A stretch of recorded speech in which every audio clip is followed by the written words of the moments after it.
Well, I'm happy today to have a fellow minister, actually. His name is Rick Lawson, who's going to share his story about diabetes. Rick, welcome to Beat Diabetes. Thank you, Dennis. I appreciate your channel so very much. It has been such a great help to me over the last few months, and I just wanted to say thank you. All right. Well, you're very much welcome. Rick is from the great state of Georgia. And Rick, as I understand it, you were going to the doctor to get some blood pressure pills, had no idea that you might have some issues with diabetes. Why don't you tell us about that? That's right. Well, it started actually with the high blood pressure situation. About a year and 9 months ago, I suppose, I went to the dentist. And the dentist, of all things, checked my blood pressure and said, unless you get your blood pressure down, we can't treat you. And so I left there and eventually got in to see my doctor. And she did a round of blood tests and, as I recall, took my A1c at that time, and it wasn't high. It was like maybe 5.5 or 5.6, something along those lines. What about your blood pressure? How high was that? Apparently, if they're not even wanting to do much to you because of high blood pressure, it must have been pretty high. Yeah, it was pretty high. I think when they checked it, it was around something like 160 over 100. And they said, unless you get that bottom number down below 100, we're not comfortable working on you. And so it might even been a little higher than that. I told them I have a little white coat syndrome. You know, I'd gone to checkups and physicals before, and my blood pressure was a little bit elevated, but never probably quite that high. Okay, so you go there for blood pressure and they give you some medications to take, but at that point you don't have a very high blood glucose issue. When did that develop? You know, I suspect that even at that time I had super high insulin levels, but of course the doctors never checked for that. And I know that high insulin levels are actually connected with high blood pressure. And so I wish that someone had checked my insulin sensitivity, checked my fasting insulin levels much earlier. I could have headed this off at the pass and never developed into a full-blown type 2 diabetic if I had just known about insulin resistance. I grew up eating whatever I wanted, and I've always been heavy, at least since teenage years. And I've always eaten sort of what I wanted, and I thought, foolishly, many times, I thought to myself, well, the Lord has blessed me so I can eat anything and stay healthy. But eventually that caught up with me. And so I went a year on my blood pressure medicine, and it controlled my blood pressure fine. And I didn't really feel bad, or at least I didn't think I did. But after about a year, I realized the doctor's not going to give me more medication unless I get some lab work done. And so to save time and hassle, I actually went and ordered my own lab work. I found a place online where you could order all the labs you wanted, and a nearby lab took my blood and did some tests, and everything was perfect except my fasting glucose at that time was 135. Okay, so that is diabetic level. It is. I did not realize it at the time, and I thought to myself, I never really showed that to my doctor. He just gave me the blood pressure medicine another 3 months or whatever it was without any problems. And so I never even mentioned that to the doctor. My daughter had taken some classes on nutrition, and she got married and moved out of the house, but she left Mike the meter behind. She ordered a glucose meter just to do some experiments with her blood sugar. And so I had taken my blood sugar just randomly, sort of to compare it with other people, as just for fun, and it had never been really super high. But that all changed March 22nd.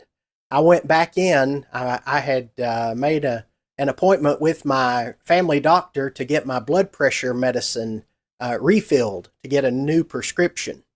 And to be frank, I hadn't been going like I should. I've been using telemedicine, and that got more popular during the COVID years. And I just been calling the doctor and giving them an update about how I felt and so forth. And they'd give me a new prescription for another 90 days or whatever it was.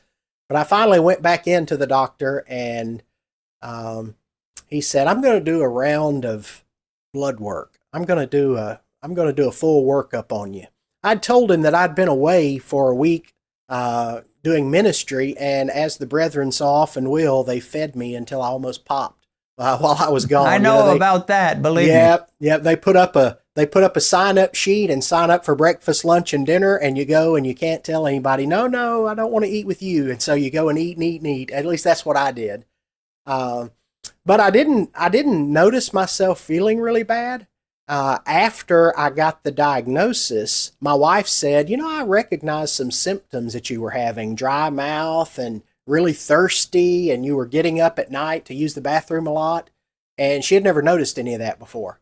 And I didn't really think that much about it. I thought I was just a little bit tired from the workload for that week, When I got home and he worked up that, he ordered those tests, the blood tests, when I went to the doctor on March 22nd.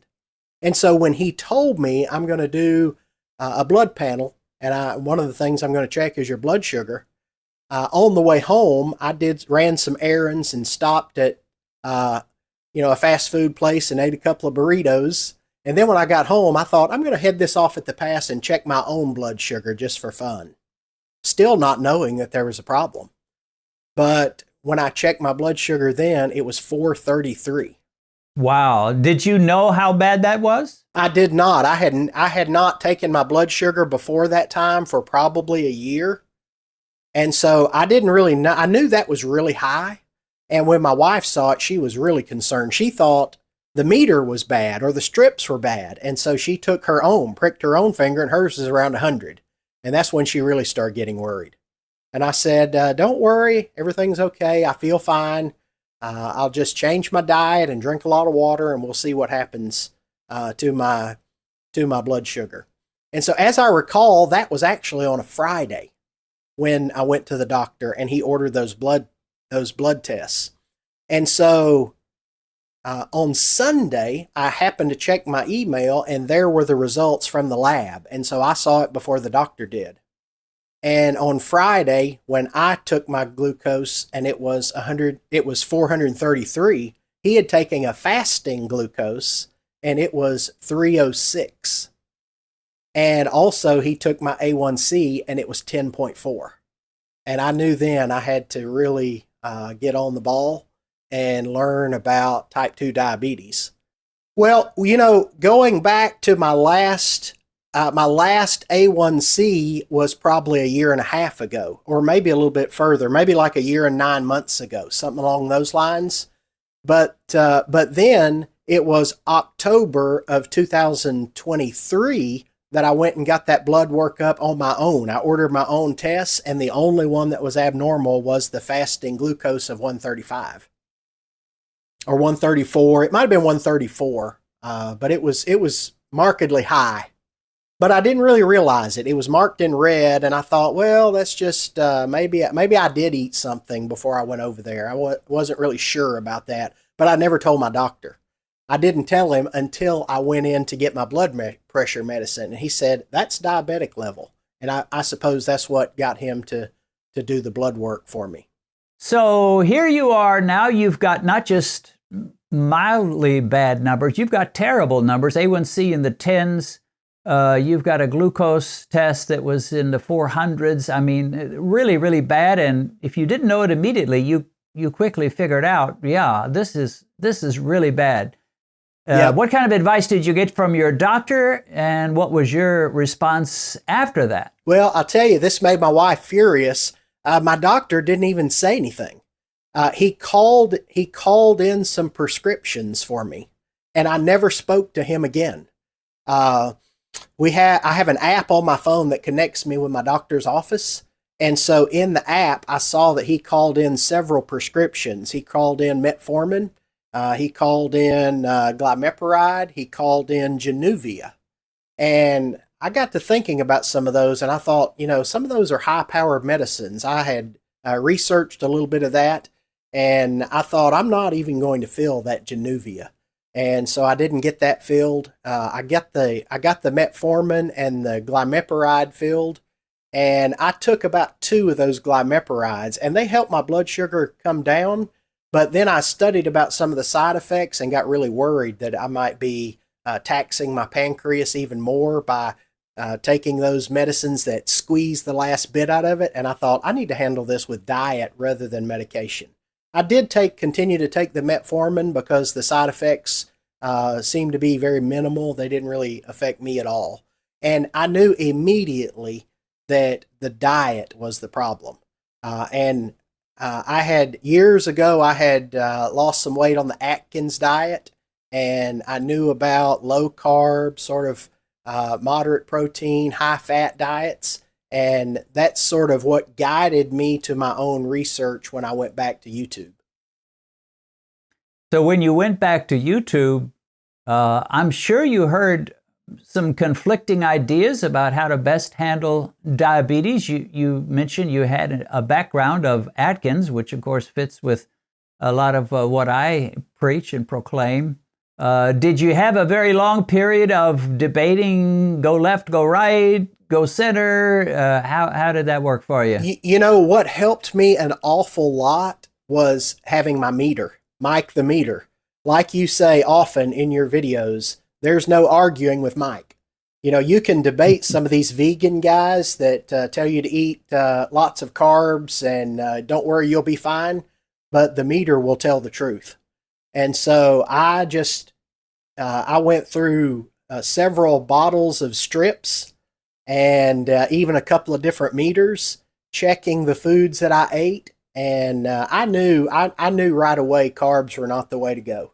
And I'd run across Jason Fung was a doctor that I followed back during my intermittent fasting days. And I think maybe he led me to research a few other people like Ken Berry. And I just started searching, dealing with type 2 diabetes. And I came across Dr. Sten Ekberg, who is in Georgia, Jason Fung, Eric Westman, Ken Berry. But the most important one, I think, was Beat Diabetes with Dennis Pollock. All right, there you got me curious. Why would you consider Beat Diabetes the most important? Well, I thought, these doctors are very intelligent, and some of them can go into much deeper science than I could really ever fully understand.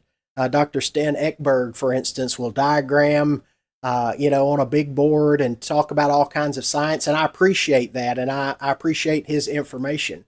But I felt like the information I was getting from you was practical information from somebody who had walked the path and tried with trial and error and lots of blood glucose testing on yourself to at least get me down the right path so I could start making my own decisions for myself based on my own testing.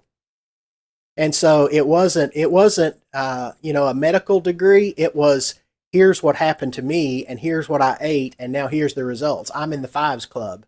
And when you're at 10.4 A1c, the Fives Club seems like a long ways away at first, until you realize that your diet is really, I think, 90% of it.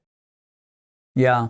So once you saw this, and apparently it didn't take you long at all to really decide this, did you kind of gradually work your way into a low-carb diet, or did you just jump in with both feet? 2 burritos that I ate on the way home from the doctor are the last carbs that I've had in 3.5 months, basically. I have not, since that day, when I got that 433 on the glucose meter, I have not had a bite of white potatoes, not a bite of sugar, not one piece of pasta. I completely cut out the majority of carbs from my diet. Now, I will still eat, like a low carb tortilla for a wrap, that sort of thing. But a lot of those are 0 net carbs. And I generally go by net carbs because I think the fiber helps with your diet. And so I generally go by net carbs, and I'm sure I'm under 20 a day and have been every day since I took my own blood sugar. So once you started into this low carb program, did it take you very long to see some results? You're testing yourself frequently, so that means you're seeing numbers probably almost every day. How fast did it happen where you began to see the numbers drop and you began to get really excited? I was literally testing multiple times a day, every day for the first few weeks, because I had to make sure that 433 went down, and it actually did go down, of course. I was post meal when I took that, and so I suppose that was that's the highest measurement I've ever had, and it's gone down basically since that time. Now, my fasting glucose would go from I saw at the doctor 300, over 300, but then as I would take it over the next several days, I would see 250, and then 210, and then 180, and it would just continually go down over the course of about 10 days. I started walking a little bit after each meal. I had heard about walking 10 minutes after each meal that had any carbs in it at all was a good way to kind of lower your glucose. And for me, it was all about that A1c number. I didn't really even try to go into this with the idea of losing weight. Now, I did lose 30 pounds. So as you're watching your glucose come down, your fasting glucose, your daily average glucose, and so forth, I get the feeling you were starting to get really excited about the progress you were making. Well, I was excited for myself, but I was also pretty disheartened because of what I saw in others around me that are battling this. I'm the preacher at a local congregation, and we have several members that are dealing with type 2 diabetes. And it was a little disheartening to hear the advice that their doctors gave them. And some of them are wearing glucose monitors. Some of them just have regular A1c checks and are really discouraged by their doctors from getting a meter and checking their own numbers. And, they'll still eat whole wheat bread and oatmeal and, the standard advice that too many doctors give for far too many carbs for somebody who's dealing with type 2 diabetes. But I knew that this system worked, and I wasn't going to deviate from it. My wife has been a tremendous help for me, too. She also started a low-carb diet. I think she was a little bit worried about some of her numbers, although they were much, much better than mine. Hers might have been creeping up a little bit into the pre-diabetic range, and her numbers are excellent now, too, because she's such a fine cook. And she knows how to make delicious low-carb food, and she's been a tremendous help. Speaking of that, let's talk about the kind of meals you ate. Everybody wants to know, give me some specifics, give me some meals. So you went from basically a standard kind of a diet to a low-carb diet. What are some examples of the go-to meals you began to eat and enjoy? Well, when almost as soon as I was diagnosed and got the test results back, I went away for a conference for a week with my family. And when you're out of town like that, there's a lot of eating out, a lot of fast foods, and we were gone 7 days. And when I went through with friends or with family members, I would go through the drive-through and I would get a hamburger and I would throw away the bun. And I just ate hamburgers with no buns. And, I picked up snacks, nuts, and that sort of thing on the trip. And that got me through that trip. And when I got back after that 7 days, I'd lost 4 or 5 pounds, which is really unusual when you're traveling like that. But I found out there's so many foods you can have. I found your channel quickly enough that I learned about not eating until noon. And so I did that almost right away. And so a lot of times at noon, I might have 2 scrambled eggs and a couple of slices of bacon. Or I might have a turkey wrap with lettuce. I might have some other meat, a pork chop, or maybe a steak. Hamburger meat is great. You can cook up hamburger meat and keep some ready and make a salad. I eat lots of salads. I know you love salads, and they're super healthy for you, and it's really easy to keep those extremely low carb. And so I've been eating a lot of salads. So as you switched to this new way of eating and living, did you have a lot of self-pity? Did you think, man, I feel so sorry for myself, or could you accept it and actually enjoy it? Yeah, I accepted it right away. I suppose there was a little bit of time where I thought to myself, your body has let you down. You've been going for 53 years in this life and eating whatever you wanted, and now your body's starting to break down. But then I thought about it more, and I really realized, you know what? This is one of the few conditions that you have that you can almost completely treat yourself. Without one word from my doctor, without one word from him, he did prescribe some medicines, but he never spoke to me again until I went back July 1st for an A1c. And I'm the one who scheduled that appointment because I was just dying to see what it was. I knew that an A1c covers about the last 3 months or so. And so I waited 3 months plus about 10 days because that first 10 days, my glucose was plummeting. That first 10 days of almost no carbs, my blood glucose was really going down. And I thought, you know what? 10 days is good enough. So I'll tack 10 days on that 3 months and have a clean A1c when I go in. And I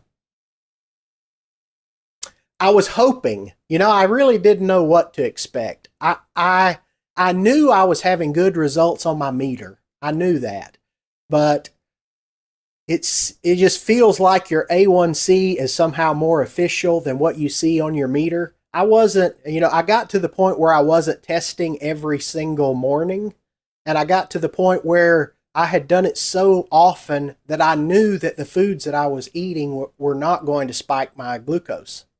And so I just had a feeling that things were going in the right direction. And what times I did take my blood sugar, they were always relatively low. Even after I would eat, if I saw a number of 120, I would be surprised. I almost never went over 120 or 125, even an hour or 2 hours post meal. And there were a couple of experiments that I did. One of them involving sweet potatoes. I wish I'd seen your video about sweet potatoes before I did the experiment, but it spiked me into the 160s, and I thought, they're not worth that. They're just not worth that. I can eat, instead of that, I can eat a big salad, or I can eat broccoli or cauliflower. I can eat asparagus. There's a lot of things I can eat besides sweet potato that will keep me in the 120s or 130s after my meal instead of the 160s or 170s. Well, it sounds like you're talking about a low spike diet, which is exactly what I preach all the time. But now you've got us on the edge of our seats. We're wanting to know, Rick, you waited 100 days, you got another A1c. Your previous one had been 10.4, I believe. What was the new A1c 100 days later? It was exactly half, 5.2. Wow. I was very, very pleased with that number. Very pleased. That was lower than I even expected. And with the help of my wife and her great cooking, and with the help of your encouragement and Benedicta and the work that you're doing on your channel, it is easy. It's easy. I say that. My doctor, when he gave me the A1c results, he looked at me and said, "You make this look easy." And I said, well, the truth of the matter is, it is quite simple, but it's not really easy. You have to say no to a lot of temptations that you had before. I would say this, it is a lot easier when you've done enough research and study and you've done enough blood sugar tests that your motivation level goes through the roof. Then it becomes fairly easy. But if you just go to someone who hasn't watched the videos, read any books, done any research, ever tested himself after meals, and you say, well, you really need to cut those carbs and stop eating chips and stop eating pretzels and et cetera, it won't be easy at all. It'll be incredibly difficult for him to do that. In fact, almost impossible. But in your case, you did watch the videos, you did do the glucose tests, and motivation was right there.